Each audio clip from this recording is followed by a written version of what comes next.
हम आपको लगातार सुना रहे हैं किस्सा कुर्सी का, फैसला आप कर रहे हैं पीएम कौन होगा। और अब ये छठा चरण है और छठे चरण में 7 राज्यों की 59 सीटों पर मतदान जारी है। लोकतंत्र के पर्व में हिस्सा लेने के लिए लोग सुबह सुबह से ही घर के बाहर निकले हुए हैं। कड़ी सुरक्षा के बीच दिल्ली समेत 7 राज्यों में लोग मतदान के लिए पहुंचे हुए हैं। लंबी कतारें सुबह से ही दिखाई दे रही हैं और ये 7 राज्य जिनमें 59 सीटों पर वोट डाले जा रहे हैं। इसमें 979 कैंडिडेट्स हैं मैदान में, 979 उम्मीदवार, और इनमें से 9% महिलाएं, 83 महिलाएं भी इसमें मैदान में हैं।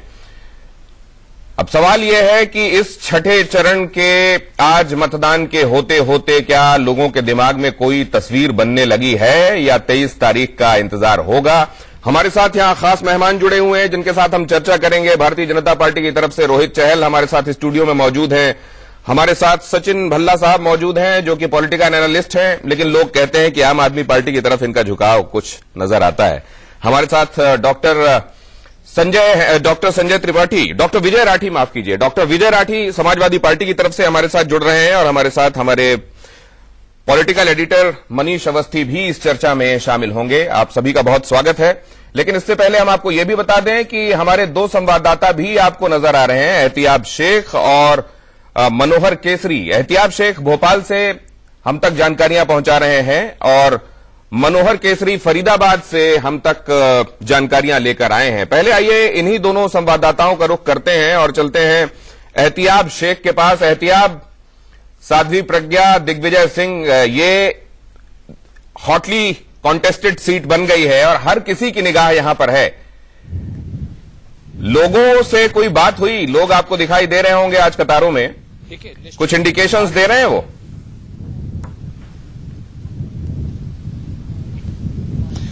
देखिए, जहां तक भोपाल सीट की बात की जाती है तो भोपाल सीट ये कहा जा सकता है कि देश की सबसे ज्यादा देखी जाने वाली क्लोजली वॉच सीट मानी जा रही है, क्योंकि साध्वी प्रज्ञा और सीजन पॉलिटिशियन दिग्विजय सिंह के बीच की टक्कर है। निश्चित रूप से मध्य प्रदेश में भोपाल की सीट जो भारतीय जनता पार्टी का एक गढ़ मानी जाती है, वहां कहीं ना कहीं कांग्रेस अब इस बात की संभावना तलाश रही है दिग्विजय सिंह के साथ के इस किले के अंदर सेंध लगाई जा सके। निश्चित रूप से यहां लोगों से सुबह से हम लगातार बात कर रहे हैं, तकरीबन 6:30 बजे से लोग यहां पोलिंग स्टेशंस पर पहुंचना शुरू हो गए थे। जो रुझान है, जिस तरीके से लोगों से बातचीत हो रही है, इस बात को समझने में बहुत ज्यादा दिक्कत हमें नहीं हुई, क्योंकि इस बार का जो इलेक्शन भोपाल सीट का रहा है, वहां साध्वी प्रज्ञा जहां बहुत ज्यादा वोकल नजर आई, उनके बातचीत के लहजे से कई बार इस तरह के हालात भी पैदा हुए कि उनकी ही पार्टी को बैकफुट पे आना पड़ा। वहीं दिग्विजय सिंह बहुत अनलाइकली दिग्विजय सिंह के रूप में अगर हमने देखा तो वो बहुत कम बोलते हुए नजर आए। दिग्विजय सिंह ग्राउंड पकड़ के चल रहे थे, साध्वी प्रज्ञा अपनी कैंपेन के दौरान लगातार बोलती रही। जाहिर सी बात है, भोपाल एक सवाल आपसे मनीष करना चाह रहे हैं। एहतियाब, मेरा सवाल आपसे है, बगैर आग के धुआं नहीं होता, ये कहावत हमने सुनी थी, लेकिन हवन का जो धुआं उठा था, जो कंप्यूटर बाबा ने उठाने की कोशिश की थी, उसका फिजा में कहां तक रुख आपको दिखाई दे रहा है?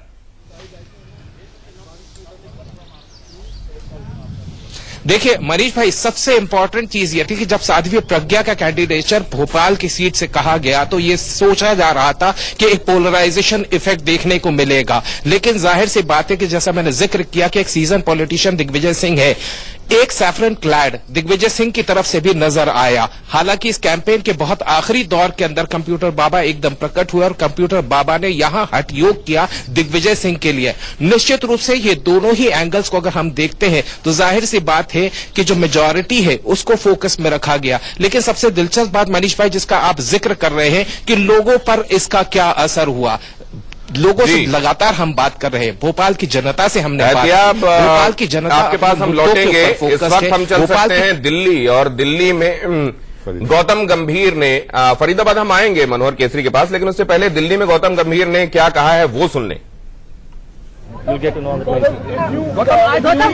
दिल्ली वोट कर रही है, क्या अपील करना चाहेंगे दिल्ली की जनता से?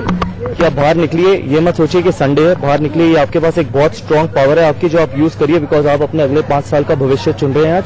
तो ऐसा मत करिए, स्पेशली फर्स्ट टाइम वोटर्स को, अपने दोस्तों को, अपने कुलीग्स को, सबको बाहर लेके आइए और जरूर वोट करिए, बिकॉज वोट आप एक डेमोक्रेटिक डेमोक्रेसी में सबसे ज्यादा स्ट्रांग एक पावर है आपके पास, और जरूर उसको यूज करिए। कैंडिडेट में आपको कितने चांसेस लग रहे हैं अपने? Issues of Delhi certain issues are unique. What do you think in terms of it being the national cabinet? Do you think it gets lost in certain ways? And what will you do if you become the MP? Once everything happens on 23rd, then only I can say what I will do. So that is, let us wait till 23rd. So as far as women's safety is concerned, I've already said that in my vision document, that how serious are we about women's safety, and that is going to be our topmost.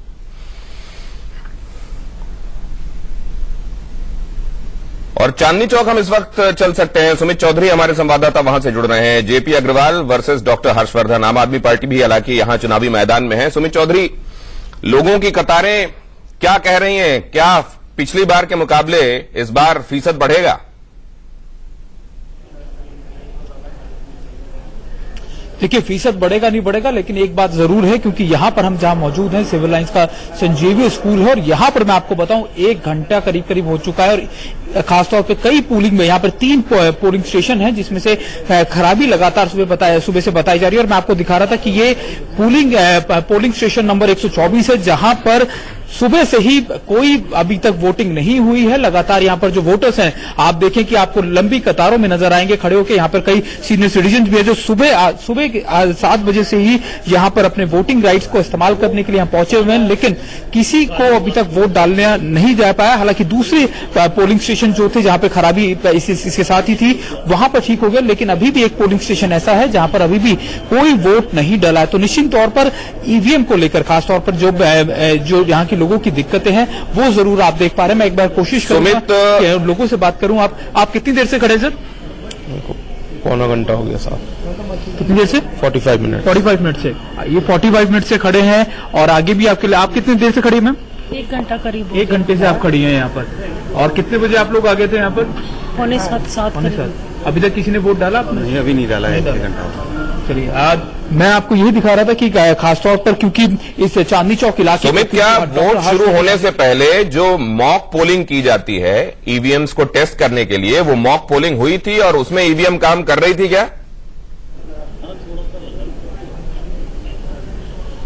देखिए, नहीं, वो भी नहीं हो पाया, क्योंकि अभी भी जो मैं आपको अपने कैमरा पर्सन से कहूंगा कि आपको पोलिंग स्टेशन का वहां का नजारा दिखाए और ये बताए कि आखिरकार लगातार जो यहाँ पे अधिकारी हैं, टेक्निकल स्टाफ है, वो लगातार पिछले 1 घंटे से इसी जद्दोजहद में, इसी मशक्कत में लगा हुआ है कि किसी तरीके से ये ईवीएम काम करे। और मैं आपको एक और बात जो बताना चाह रहा था, वो ये कि खुद यहाँ पर केंद्रीय मंत्री जो है विजय गोयल जो है, वो यहाँ पर वोटर, यहाँ पर एफिलिएटेड वोटर हैं यहाँ की पोलिंग स्टेशन के, और यहाँ पर लगातार जो अभी लाइन देखेंगे आप, कतार जो देखेंगे आपको दिखेगा कि हर मिनट बढ़ती जा रही है, लोगों में उत्साह वोटिंग करने का। लेकिन इस इलाके के अंदर जब बात करी जा रही है, स्पेसिफिक सिविल लाइंस का इलाका है, और यहां पर अभी तक इस पोलिंग स्टेशन पे किसी ने अभी तक अपना वोट नहीं डाला है।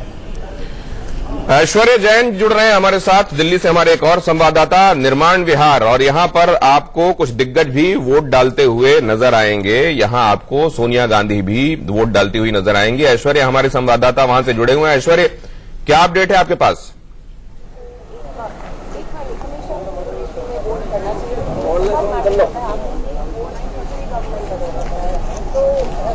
ऐश्वर्या के साथ हमारा संपर्क नहीं हो पा रहा है, और हमारे साथ जुड़े हुए हैं हमारे संवाददाता मनोहर केसरी भी फरीदाबाद, अवतार सिंह भड़ाना, यहां के बड़े नाम।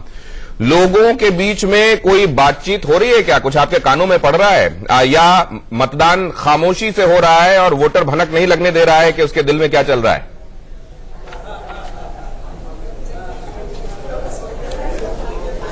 देखिए, दोनों चीजें देखने को मिल रही है। फरीदाबाद पे भी डायनेस्टी इंटरनेशनल सेंटर ये पोलिंग स्टेशन है, और यहाँ पर केंद्रीय मंत्री कृष्णपाल गुर्जर अपने परिवार वालों के साथ उन्होंने यहाँ से वोट कास्ट करके यहाँ से गए। उनसे हमारी बातचीत हुई और उन्होंने इंडिया न्यूज पे कहा कि वो 400 पार और 10 की 10 सीटें वो हरियाणा में लाने जा रहे हैं। हालांकि अगर इस सीट की बात करें फरीदाबाद की, तो आम आदमी पार्टी और जेजेपी जो दुष्यंत चौटाला की पार्टी है, उनके लिए भी अग्नि परीक्षा है। ये सीट एक तरह से लिटमस टेस्ट है उनके लिए। और अगर हम वोटर्स की बात करें तो सुबह से ही फरीदाबाद के वोटर्स ने दिखा दिया है कि उनके अंदर कितना जोश और उत्साह है। लंबी लाइन लगी हुई है, मैं आपको दिखा दूं, ये लंबी लाइन जिसमें महिलाएं, जो आप बात कर रहे थे महिलाओं की, तो महिलाएं बहुत ज्यादा निकल करके वोट कास्ट कर रही हैं। फर्स्ट टाइम भी वोटर्स हैं, तमाम लोग हैं। इनसे हम बात करते हैं कि इस बार फरीदाबाद के वोटर के मन में क्या है, ये मन की बात किस तरह से अपने वोट कास्ट के जरिए करेंगे। आप बताएंगे, आप लाइन में कितने देर से खड़े हैं और क्या सोच करके वोट करने जा रहे हैं? आधा घंटा से वेट कर रहे हैं। क्या इशू है, क्या आप सोच रहे हैं कि ताकि आप वोट करने जा रहे हैं? मोदी जी, क्या मुद्दे? मुद्दे उनका भ्रष्टाचार के अगेंस्ट जो उनका मुहिम है, सबसे पहले वो है, और उनका सुरक्षा के प्रति और उनका ईमानदारी के प्रति जो उनकी सरकार ने काम करा है, वही मेन मुद्दा है।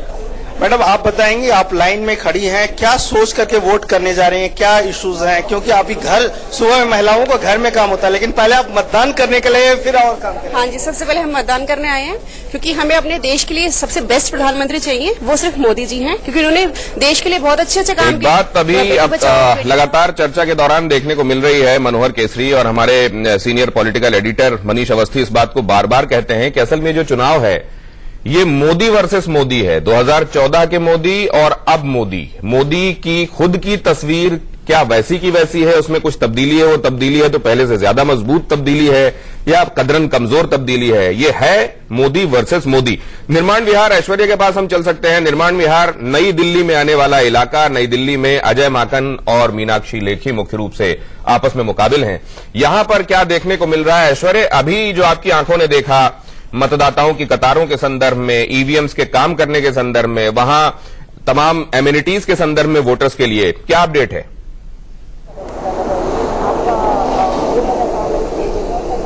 जी बिल्कुल, मैं निर्माण भवन में खड़ा हुआ हूँ। ये हाई प्रोफाइल कॉन्स्टिट्यूंसी है और पोलिंग के मद्देनजर भी ये वीआईपी पोलिंग बूथ है, क्योंकि हमने सुबह से देखा यहाँ पे farmer vice president Hamid Ansari आए वोटिंग करने के लिए और कई लोग हमारे साथ इस समय जुड़ चुके हैं। हम उनसे पूछेंगे कि किन मुद्दों पर आप यहाँ पर वोट डालने आए, क्या कुछ दिमाग में था जब वोट की बात की जाती है?